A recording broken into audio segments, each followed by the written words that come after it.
The most powerful warship on Earth is loose in the Atlantic.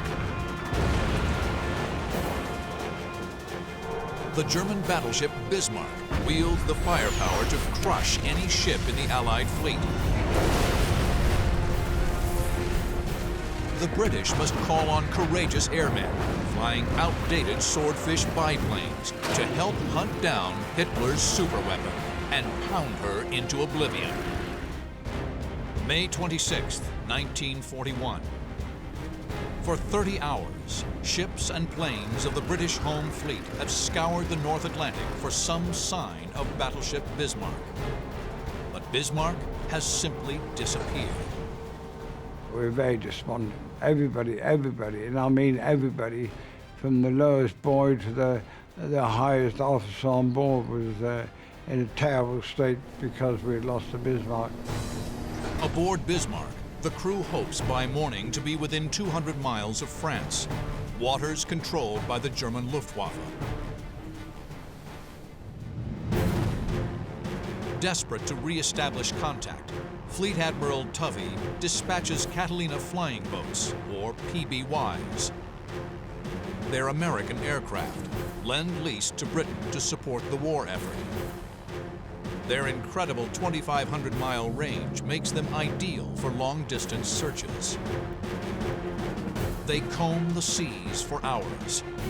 Then, at 10:30 a.m., 36 hours after losing her, a PBY crew spots a dull black shape moving across the water. Bismarck has been found. Bismarck has been spotted here, 700 miles from the coast of France. Admiral Taffy's battle group is here, 130 miles directly north. Taffy must slow Bismarck down to get in range to strike. In perfect position for this mission is a task group steaming in from the south, known as Force H, which includes the aircraft carrier Ark Royal.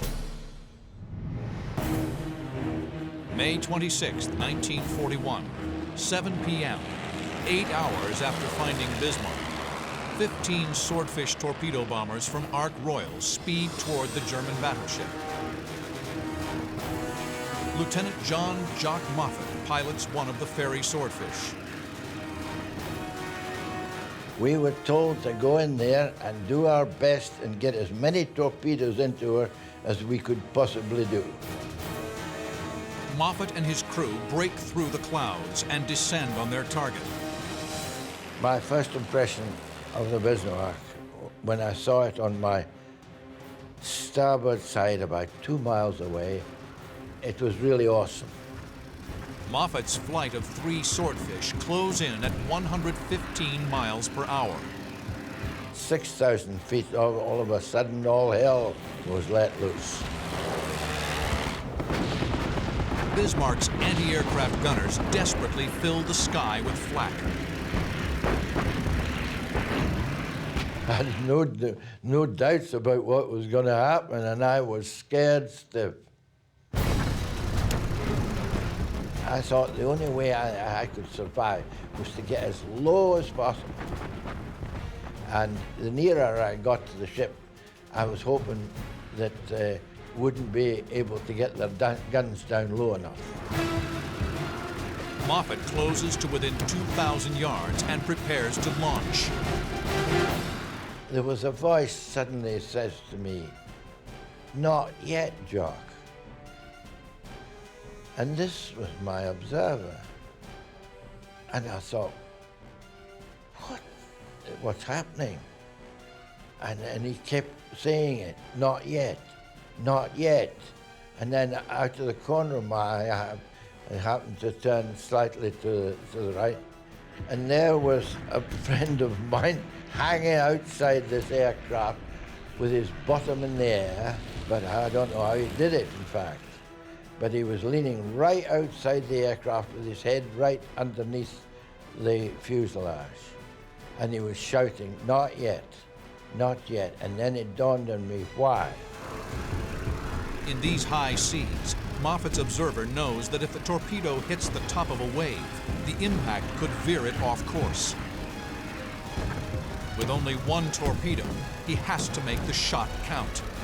He hangs upside down, judging the wave height, waiting for the right moment.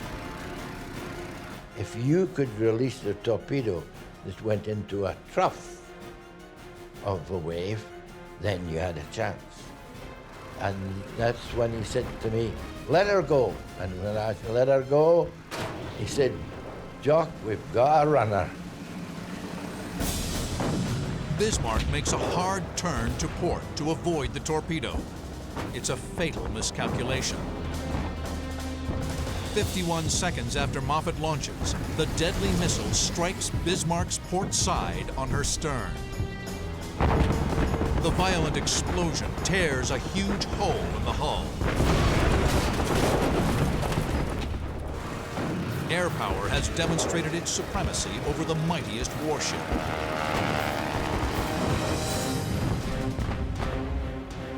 The British surface fleet closes in for the killing blow. Finally, there's an opportunity to avenge the Hood, and the British go into action confident that they can achieve this. On King George V, Fleet Admiral John Taffy plots his tactics. His plan? Force the cornered German ship to divide its fire against multiple targets. Then turn his ship's broadside, unleashing massive firepower. Battleships Rodney and King George V speed to within 12 miles of Bismarck. At 8:47 a.m., Rodney's 16-inch guns fire. Then King George V. Shells rain down around Bismarck.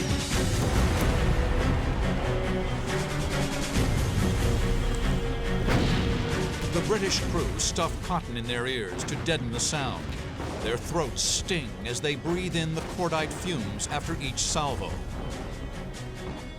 The desperate German battleship strikes back. Lutyens' first act was to open fire on the aged battleship Rodney. It's been suggested by some that, like Hood, he saw her as an older ship and thought, perhaps weaker, he could take her out and lessen the odds against him. Both sides miss their targets.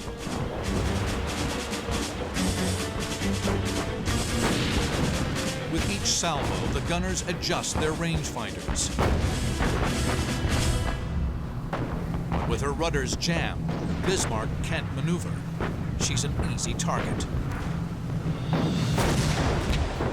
Rodney scores the first hit on Bismarck at 9:02 a.m. The British have the range and let loose with everything they have. We were firing broadside. We were firing 10 shells at a time. 10 14-inch shells were going all over. And that's a hell of a lot of shells for one ship to take. Two British cruisers, Norfolk and Dorsetshire, join the fight. Bismarck is being pummeled from all sides. Ich kann nur von dem Endkampf erzählen, dass wir nur ab und zu Shell splinters rained through the air ducts that supplied our fresh air. The shells were hitting us fast, violently.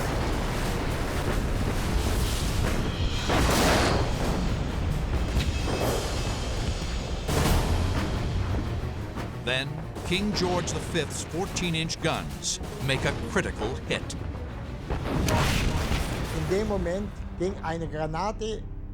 A shell hit the gunnery control and also the main battery. The men screamed because of all the sulfur steam. It scalded them terribly. Bismarck is now a slaughterhouse. The huge dreadnought fires a final salvo, but at 9:31 a.m., her mighty guns fall silent. Flames fill the cockpit. The aircraft plummets in a wild spin. But time and again, the pilot of a P-47 Thunderbolt pulls out and keeps on fighting. June 26, 1943. 48 P-47 Thunderbolts of the 56th Fighter Group breached the airspace of occupied France over Le Triport. Their mission? Protect B-17 bombers on their return trip to England. A young fighter pilot named Robert S. Johnson flies Blue 4 at the tail end of the formation. Like many of the 56th, he's new to combat. Robert S. Johnson was among the earliest pilots assigned to the 56th Group. He entered combat flying his first missions in the spring of 1943. 15 miles inland, Johnson spots something at 5 o'clock high. The tiny specks are directly behind him. It's a formation of 16 Focke-Wulf 190s, Germany's most heavily armed single-engine fighter. Adrenaline surges. The young pilot calls out the bandits over the radio. The Germans draw closer. Johnson tries the radio again, but before he completes the transmission, the enemy is upon him.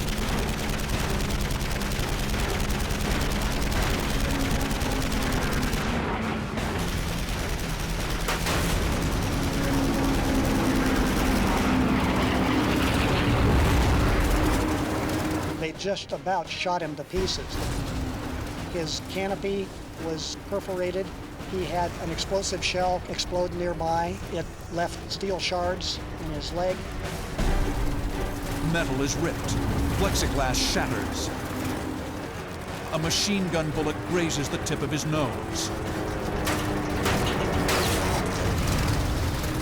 Johnson's P-47 plummets from 20,000 feet, spinning out of control. The aircraft shudders and screams. Flames lick exposed skin and swirl inside the cockpit. Most of his instruments were destroyed or damaged.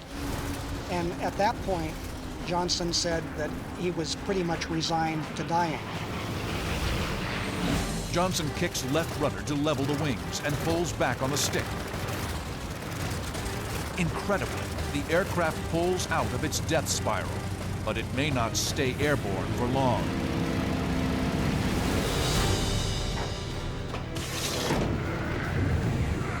The canopy would only open about 6 inches and it jammed. He can't get out of the aircraft. Johnson tries to force it open, bracing his feet on the instrument panel. Nothing. He stands, trying to squeeze through the broken canopy frame, but his parachute snags. He began to take stock of the situation. He noticed that the smoke had abated in the cockpit. The fire had gone out from the engine. Through blood-reddened eyes, Johnson scans the skies for any sign of friendly aircraft. He's completely alone. Again, he tries to pound the canopy frame loose. Nothing. The Thunderbolt may prove to be his coffin. He's in a glide at that point, slowly losing altitude, but still up there pretty good. And he can't get out of the aircraft. Then, at his 4 o'clock, a single aircraft comes into view. It's a yellow-nosed Focke-Wulf 190. His heart sinks. He was intercepted by the German ace, Egon Meyer, who by then had 3.5 years of combat, and with 66 kills to his credit as of that date, Meyer was a potent, deadly adversary. Egon Meyer closes in for an easy kill.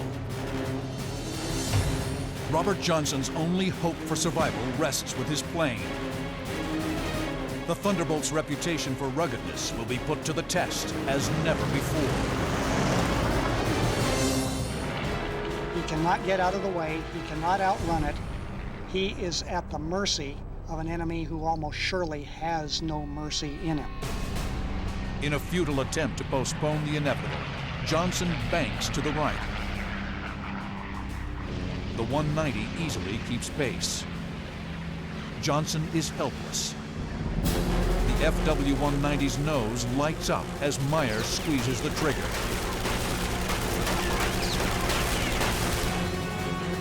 A hail of 7.9mm machine gun bullets pummel the jug. The din is overpowering. Johnson's only defensive maneuver is to alternately hit the rudder pedals to throw off the German's aim. The move causes Meyer to overshoot. For a fleeting moment, Johnson has the upper hand. He fires a burst from his 50 cals. Can't really see him. Canopy's covered with oil and hydraulic fluid all over the place.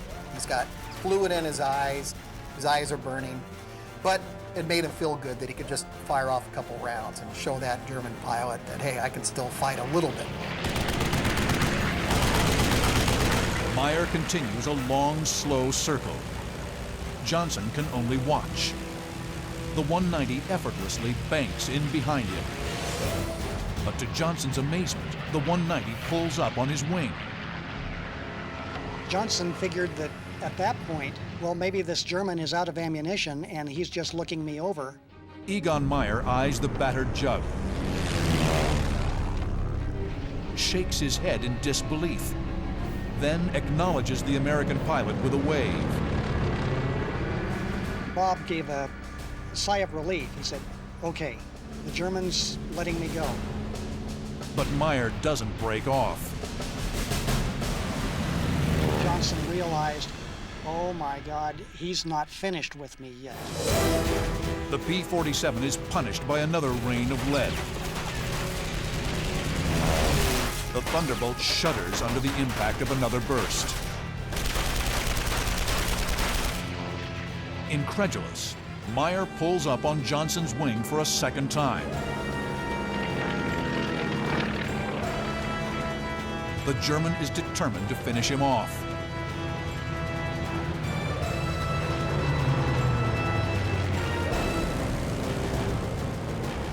He just starts raking him over, and the German pilot starts generally hitting his rudder, so he's raking 30 caliber fire from wingtip to wingtip. But the designers at Republic had done their job well. The airplane's sturdy aluminum and steel framework shrugs off yet a third salvo. The Focke-Wulf again pulls abreast of the Thunderbolt. The German finally really, no kidding, was out of ammunition. Meyer, a top German ace, has been denied his 67th kill. He rocks his wings in salute and banks away. The sky is once again empty as Johnson nurses the battered P-47 over the English Channel. The Thunderbolt is carrying him home. But when he landed the plane, he started counting the bullet holes. By the time he reached 200 without even moving around the aircraft, he gave up.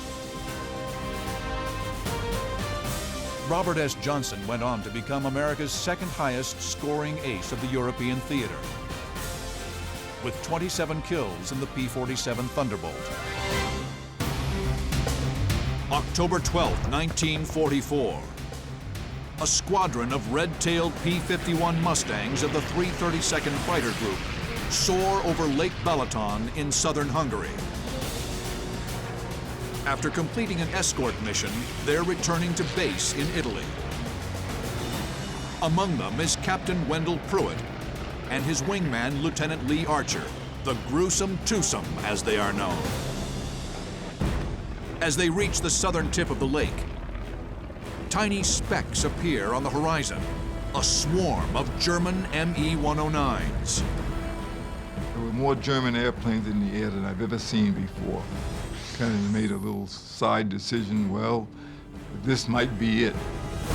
Pruitt, Archer, and the rest of the Red Tails don't flinch. We didn't run or anything like that. We said, okay, they're up here. There's as many of them as it is of us. So we'll take them on. Throttles firewall, machine guns armed, the Tuskegee Airmen rip through the German formation. The The skies above Lake Balaton explode with the roar of piston engines and the staccato burst of machine guns and cannon. With the battle raging all around them, Pruitt and Archer select a target. They'll make a head-on pass with a German 109 just off their nose. The gruesome twosome streak past the enemy. Archer drops in trail of Pruitt as they roll left in pursuit. He'd pull ahead and I'd pull right behind him and try to stay on him. He was a heck of a pilot, and just staying there sometimes was a full-time job. Pruitt's tight turn takes the German by surprise. The P-51's 450 cals open up. The pilot leaps from the smoking plane. But just as they pull away from their first victory, another 109 roars in from 3 o'clock high. He pulled in to take a side shot at Pruitt, and Pruitt slowed down. I guess he chopped throttle or something. I know I did. Pruitt's quick reaction saves him from certain death. Reducing his speed causes the 109 to overshoot to the side. With careful maneuvering, he can flush the 109 out in front of him. Archer lets his lead do the work. Pruitt manages to force the 109 out.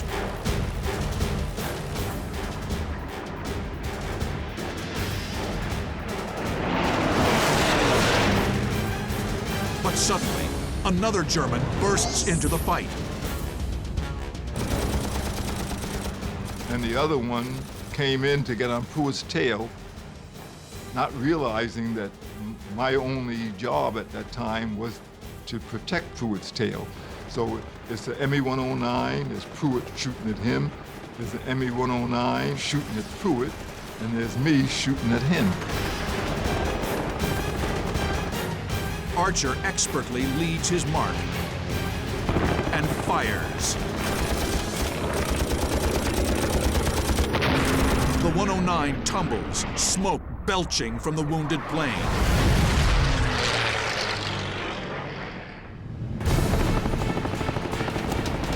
Seconds later, Pruitt fires a long burst into his 109.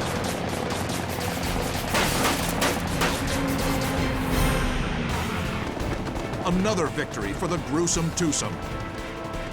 But they're not done yet. They dive back into the furball. He made a screaming turn back to where all the other aircraft was. And I really wasn't sure that was a great idea at the time.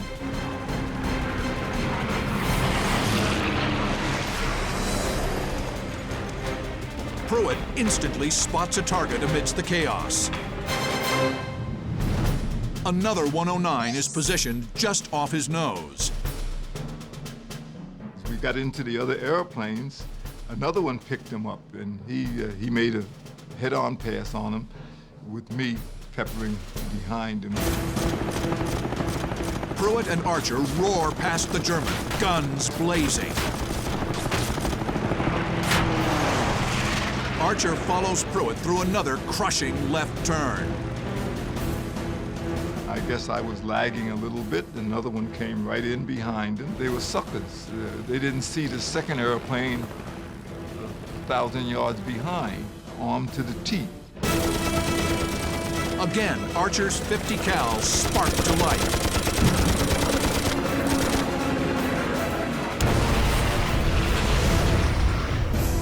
Archer speeds past the wreckage. He's now one victory away from making ace, with plenty of targets to choose from. At that time, there were so many airplanes in the air that I say somehow I lost Wendell O. Pruitt, but it's not true. I saw an aircraft that I could take on who was coming my way. Archer is here. The 109 is here. Archer can easily initiate a head-on pass by banking to the right. In an instant, the adversaries merge. They break into each other and begin circling. Whoever pulls tighter will win the contest.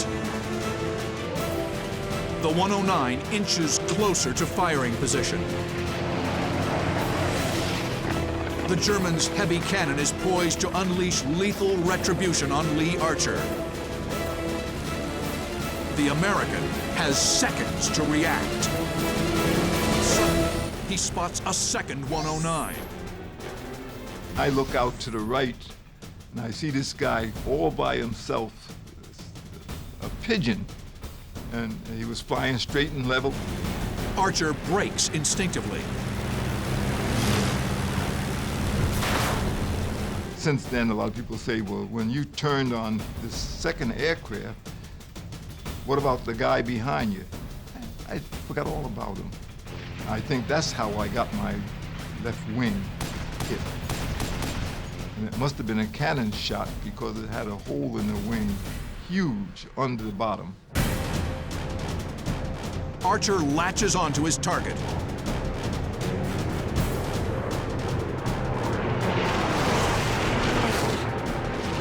The German counters by pitching over into a steep dive. He's headed for the safety of an airbase. But the maneuver fails. The determined Mustang pilot will not be denied his 5th victory.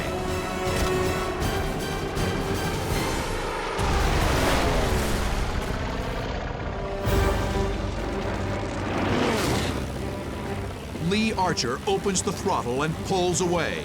He's bested the German, but he's broken formation with his flight lead, Wendell Pruitt, strictly forbidden for a wingman. I guess the only thing was my mind, how do I explain to Pruitt how this happened? Now alone and low on ammo, he heads back to base. Archer's 3 victories on October 12th bring his war total to 5. It is an historic achievement made by a skilled and aggressive fighter pilot. The Tuskegee Airmen now have an ace. June 23rd, 1945, 9:38 a.m. Mustangs of the 47th Fighter Squadron take off from Iwo Jima. They're on a very long-range mission to strafe an airbase north of Tokyo, helping to eliminate the threat of air attack to American bomber groups. Lieutenant Robert Scamera flies element lead in a flight of 4.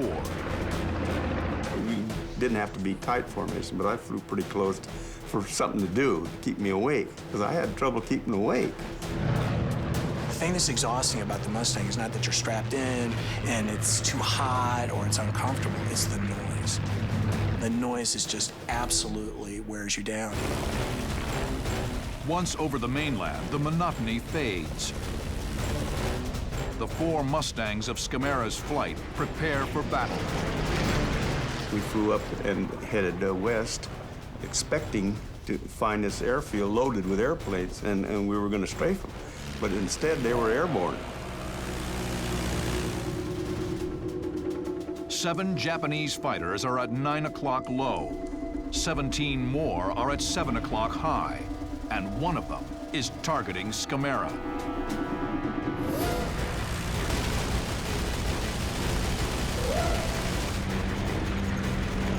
I see these tracers come by past my cockpit, and that's when I broke formation, which was a no-no. You don't break formation, but if somebody's shooting at me, I don't care what the regulation was, I was going to get out of there. Scamera and wingman John Scanlon break hard left as the sky erupts into a blazing curtain of tracer rounds. From there on, it was just a big dogfight, one plane after another. A 0 appears off Scamera's nose. The P-51D is among the first aircraft equipped with a lead computing gun sight, the gyroscopic K-14. You're supposed to know the wingspan. You guessed 37 feet or whatever, you punch that in, and it was supposed to self-lead it. So all you do is put the dot on the plane. Scamera's gun sight makes it so a quick burst is all he needs. The wounded Zero limps from the fight. Then, Scamera spots two Japanese N1K fighters, nicknamed Georges, at 9 o'clock low. The N1K was the most advanced Japanese fighter, posing a real threat to any American in the sky. I said, if that situation happens, there's two planes, I'll head for the leader, you head for his number 2 man. Well, I was closing in on the leader, and he wasn't shooting at the wingman.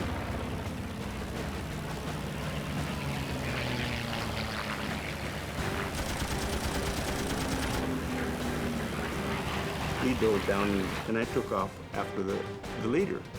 And I caught him in nothing flat and shot him down. Splash 2 for Scamera. His strategy is to strike fast and move often. I made short bursts because one thing, I didn't want to burn up my guns, and the other thing, I didn't have to because the Japanese planes weren't armored. And they were easy to shoot down. There was no problem there. Scamera engages several more Japanese fighters, damaging 3. Seemed like every place I pointed, there was a Japanese plane. It just didn't take much maneuvering to get from one to the other. But suddenly, tracers streak over his canopy. A Ki-84 Frank, the fastest fighter in the Japanese arsenal, is diving from 6 o'clock high. Scamera brakes hard left. The Frank pilot's mistake is going too fast. He overshoots, pulling up into a climb. Scamera reverses and pitches up, straining to put the Pipper on target. I remember pulling up, and here was that gun sight was down on my cowling, and I couldn't get enough lead on him, so I practically stalled out.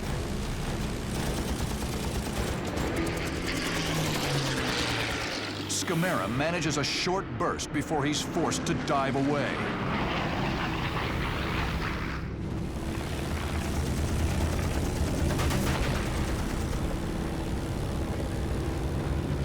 The burning Japanese fighter plummets right past his nose. Splash 3. Scamera scans the sky once more. I thought one Japanese plane was out ahead of me. As soon as he seen me coming, he split ass over and dove for the ground. Well, I shouldn't have done it, but I followed. Scamera dives after the lone Oscar, but he begins to worry about his fuel state. Well, I said, the heck with him, and I said, let him go. And I pulled back up, using my airspeed to gain as much altitude as I could. After all the maneuvering, the other Americans are nowhere to be seen. Scamera is alone. Then he catches sight of something off his left wing. That's when I noticed Scanlon was still on my wing. I hadn't noticed that up till that time. Incredibly, Scamera's wingman has stuck with him through every twist and turn. Scamera decides to head to the rally point. I put him out on mutual support, which you don't talk to. You wiggle your tail, and away he goes, and he flies about a quarter mile parallel to you. So he can watch my tail, I can watch his tail. They don't get far before Scamera spots trouble behind Scanlon. A Zero, right on his tail. I turned toward him, but I couldn't make it. I yelled at him over the radio to do something. There's a Japanese plane coming down on your tail. But it's too late. The Zero's 20mm cannons pummel Scanlon's wings. They burst into flames.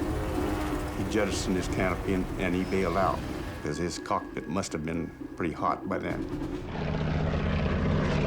Scamera circles his wingman's parachute, shooting at any Japanese planes that come within gun range. But I kept firing at them, keeping them clear, and pretty soon 4 of my guns went blank. 2 of them were still firing, but that's 2 of them had maybe 100 rounds more than the other 4. There's nothing more he can do for his wingman. Scamera breaks off and heads for home.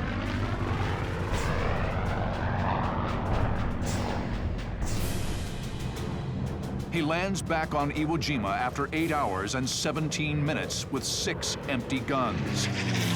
Remarkably, his internal fuel tank still has 54 gallons of fuel. Scamera is credited with 3 kills and 4 damaged. Tragically, John Scanlon would not make it home alive. Maybe 3 years later that I happened to notice this little article in the newspaper, 2 or 3 women that were acquitted of war crimes. And their war crime was releasing Scanlon from the infirmary to a civilian mob that was demanding them to release him to them. Well, they released him to him and they lynched him. And that's how I found out what happened to him. I'd have gladly given them back their 3 victories just if I could have saved John, but it didn't happen that way.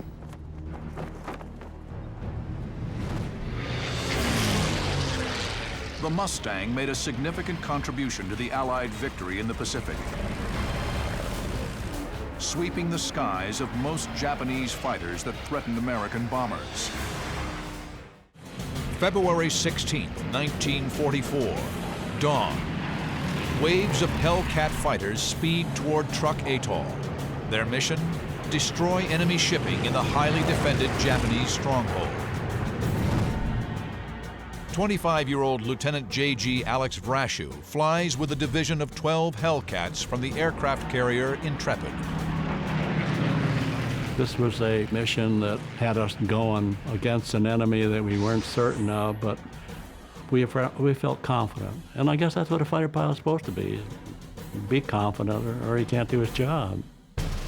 Truk Atoll in the Caroline Islands is Japan's main anchorage in the South Pacific.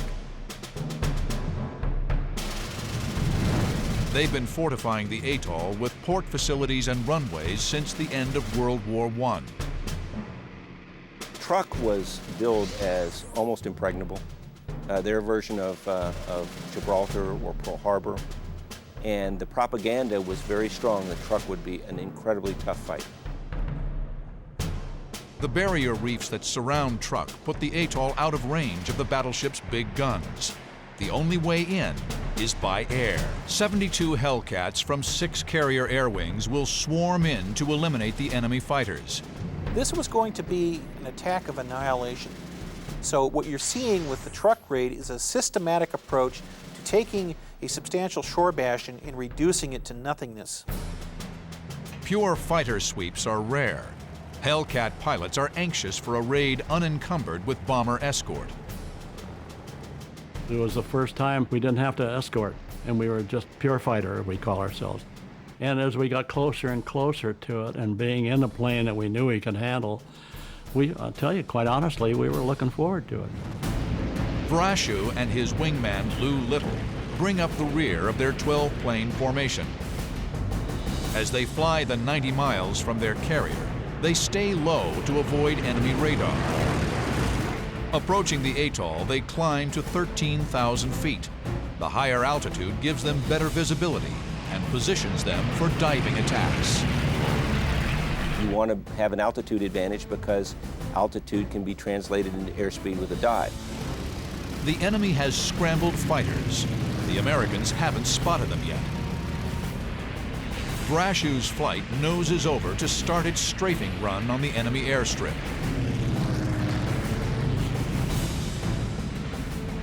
First 10 had already started their dive going down, and we were just preparing to, but I just took a looked back over my shoulder, and that's when my mind was quickly changed.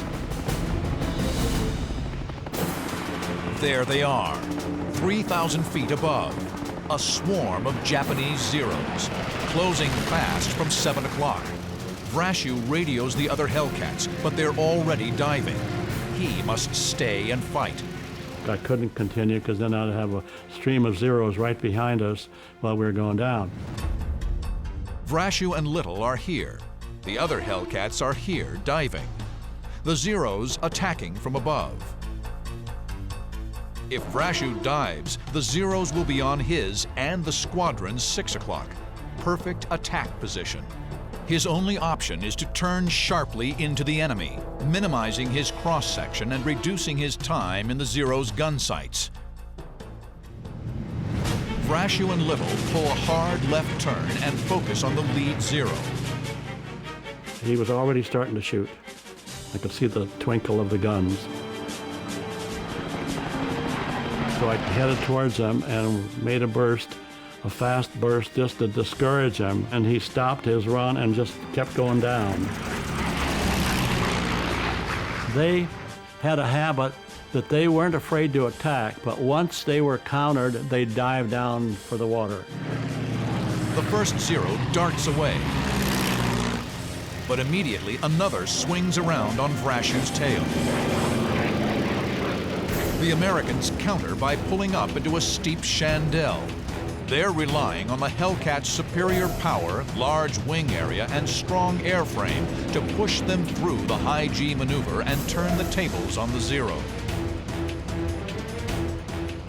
The chandelle maneuver, it's basically a maneuver to try and point your aircraft in another direction in a fairly quick method. Instead of just doing a level turn, actually pitch your nose up high, roll over on a wing, and now you can use gravity, or what we like to call God's G, to help you out in the turn, allow you to pull your nose around faster and point in the other direction. The enemy cranks over hard, trying to stay behind the Americans, but the Zero can't hack the severe turn. He stalls. The Hellcats roll over and get behind the falling Zero. They're primed for the kill, but more Zeros speed in from above. I had ideas to try to follow him, but there were still some planes above me. I had to get them out of my back. He doesn't want to be fighting anybody that can be sitting up on a perch 2,000 feet above him, who can then instantly dive down, pick up energy, and now have an advantage on him on a turn. So he wants to bring the whole fight down low if possible, to beat everybody down to the same state. Vrashu and Little must neutralize the enemy's numerical and altitude advantage. They snap into a classic defensive maneuver, the thatch weave. In the thatch weave, the two Hellcats swing back and forth, providing mutual support and protection. Frustrated by their inability to score decisive hits, the Japanese move down to the Hellcats' altitude. It's a fatal mistake. The Americans break their defensive formation and seize the advantage. Up until that time, we were purely defensive. Once they came down to our level or below, then we were able then to go on the offense. The Americans have skillfully turned the tables. Now the Zeros are vulnerable to the powerful and highly maneuverable Hellcats. What ensues is the dogfight equivalent of a brawl, and the winner determined by who can line up the first burst. Vrashu turns hard on an attacking Zero. The Japanese pilot dives to escape. One of the favorite Japanese techniques, if engaged and in a defensive position, was to try to dive away and try to head for the water. The technique worked with the Wildcat, but not with the Hellcat. Once he caught on fire, okay, he's gone down. You're looking for another one. You just go from one to the other and hope you get a dozen of them. Vrashu draws a bead on a second Zero. The enemy tries to dive away, but the Hellcat easily catches him.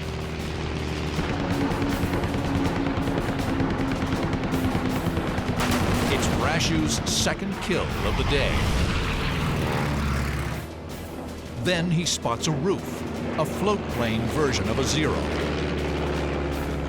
Again, the enemy dives away. Vrashu is relentless. His job is to sweep the enemy from the sky. And once I got on their tail, I didn't let go.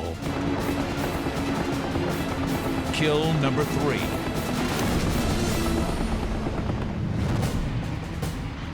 Vrashew spots another Zero at 12 o'clock low. I started to try to get in position, but he wouldn't let me. He kept ducking into a cloud.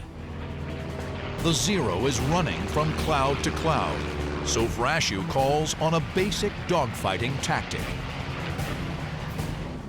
I'm not going to let the SOB get away. So I just pulled up and kept looking for him while he was ducking in and out, and got in position to where I figured he couldn't see me. I pulled up into the sun and waited until I got a good shot, and I came down on him from 5 o'clock. I don't think he even knew what hit him. Vrashew's 50 caliber armor-piercing rounds slice into the Zero's wing tank and cockpit. Vrashew's 4th kill of the day plummets in a flaming spiral. The American fighter sweep continues throughout the day, turning the skies above Truk into a swirling vortex of gunfire and flame. There were loose fights all over the place. Those planes going down one every 30 seconds. This was a wild dogfight, a wild one. The Americans are unyielding. The fierce combat costs the Japanese 130 planes in the air and another 74 on the ground. October 25th, 1944. American pilots from Taffy 3's small carriers take flight in a desperate attempt to stop the Japanese center force from annihilating their ships. These fighters and dive bombers are armed for ground attack and anti-submarine duty. Their weapons are virtually useless against the giant Japanese ships. Many of them armed with nothing other than depth charges or machine gun bullets, in some cases almost nothing at all.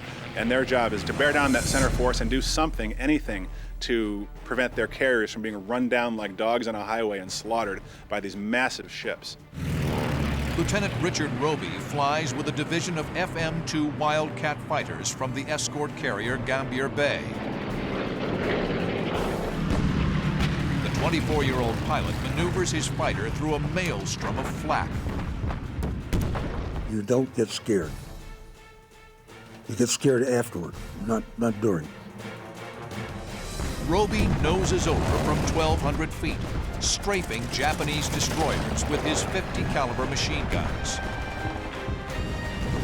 I aimed at the torpedoes, which are midships, because if I put the torpedoes out of existence, that put them basically out of existence. Soon, sister escort carrier groups Taffy 1 and 2, located 30 miles to the south, scramble their Wildcats and Avengers to assist.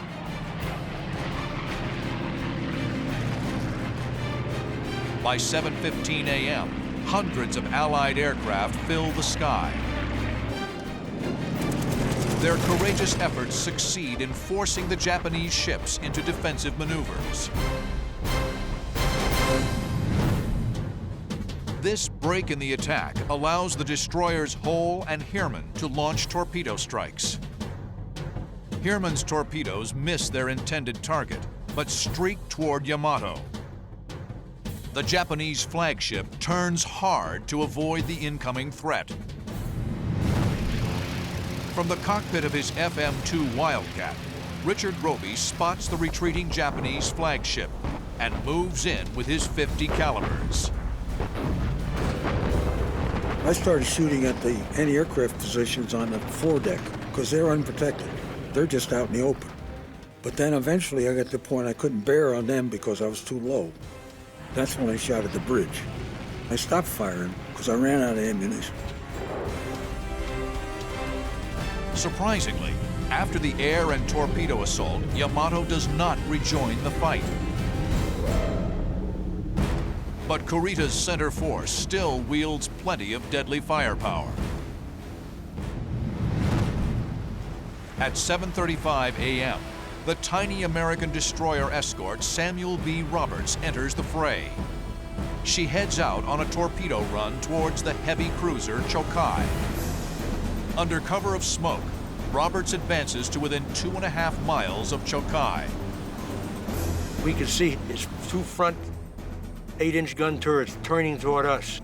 And I swear to God, it looks like he was coming right between my eyes.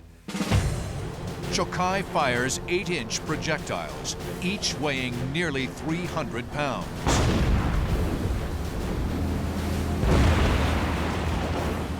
But Roberts has moved so close, the Japanese cruiser can't train her guns low enough. The shells fly overhead. Roberts sends 3 24-foot-long Mark 15 torpedoes, knifing through the water at Chokai. They score a direct hit on the heavy cruiser. We didn't know any better, 18-year-olds, 19-year-olds. We were cheering like it was a baseball game. Then, Roberts lashes out with her only remaining weapons. We started now dueling with them with our 2 5-inch gun. That's all we had left. A 5-inch shell would bounce right off their hull. So our 2 gunners were aiming at the upper works. For 60 incredible minutes, Roberts slugs it out against adversaries 10 to 30 times her size. She fires more than 600 rounds of 5-inch ammo. But at 8:51 a.m., Roberts shudders under the first of several devastating hits. We took a salvo of 6 8-inch shells on the gun that's like mine up front, only in the back, 40 millimeter in the back. When the smoke cleared, we found out through our gun captain that 42 gun is gone, disintegrated, gone. We knew all our shipmates. I knew two boys pretty close in that gun back there. And all I could do was think of those guys, they're gone. And that's when we knew that this is it. This is a fight to the finish. In a furious last stand, the Roberts aft 5-inch gun, the only one left, sets the cruiser Chikuma's bridge afire and knocks out her number 3 gun turret.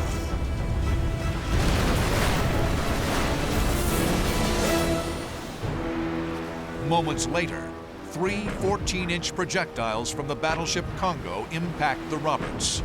A 40-foot hole is ripped open on her port side near the waterline.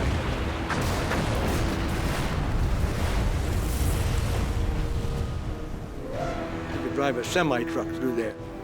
And we're taking on water, tons of water were going in. Somebody yelled down, "Abandon ship, abandon ship, every man for himself." At 9:35 a.m., Usen and his shipmates abandon ship and pray for rescue. 30 minutes later, Samuel B. Roberts, the courageous ship known in Navy lore as the destroyer escort that fought like a battleship, slips beneath the waves. 89 sailors go down with the ship. The tin cans of Taffy 3 are succumbing to the withering firepower of the Japanese Armada. Now, the light cruiser Yahagi leads 4 destroyers on a torpedo run against the crippled flat tops. The only American ship in position to stop them is the battered USS Johnston. The Johnston opens fire with her few remaining 5-inch guns.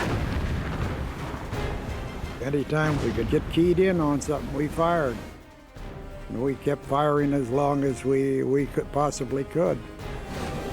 Captain Evans orders Johnston to proceed full steam ahead, attempting to cross the T on the Japanese column. Crossing the T is a classic naval tactic, where a ship crosses in front of an enemy so she can fire all her guns, while the enemy can only fire its forward armament. But before Johnston can fully cross the T, Yahagi unexpectedly turns sharply to starboard. The destroyers follow. All of a sudden, they start turning one after another. Well, we had an idea then that something was up, and it was probably a torpedo attack, but their position was so bad that there was an element of doubt. The Japanese fire their torpedoes.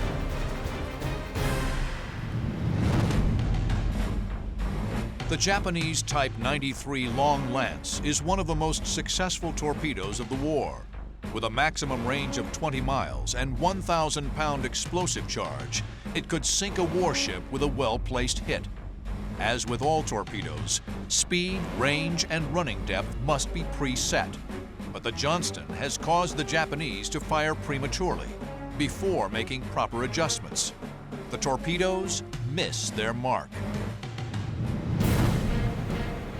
Again, Johnston has saved the carriers, and again, she pays the price. The 5 Japanese ships bear down on the lone destroyer. Johnston staggers fire among her attackers in a desperate but futile attempt to stave off the inevitable. At 9:10 a.m., a deadly fusillade rakes the ship. The really turning point was the gun 52 was hit, which was right and direct to the bridge. Well, it killed practically everyone in there, set 5-inch ammunition cases on fire, clouds of smoke. Finally, Johnston's damaged engines falter and quit. She's dead in the water.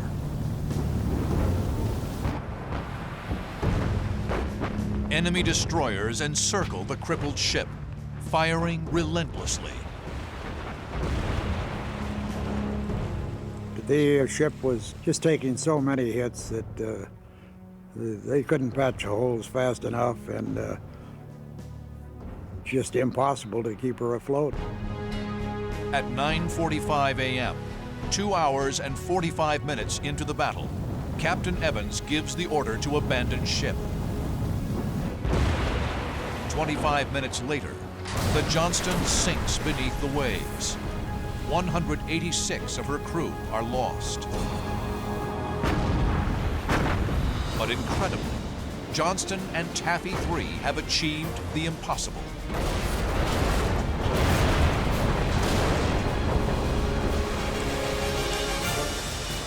Admiral Kurita has signaled the 20 undamaged ships in the center force. Return home. Thanks to the determination and courage of the American sailors and airmen, MacArthur's invasion force at Leyte is saved. The battle is over. David has felled Goliath.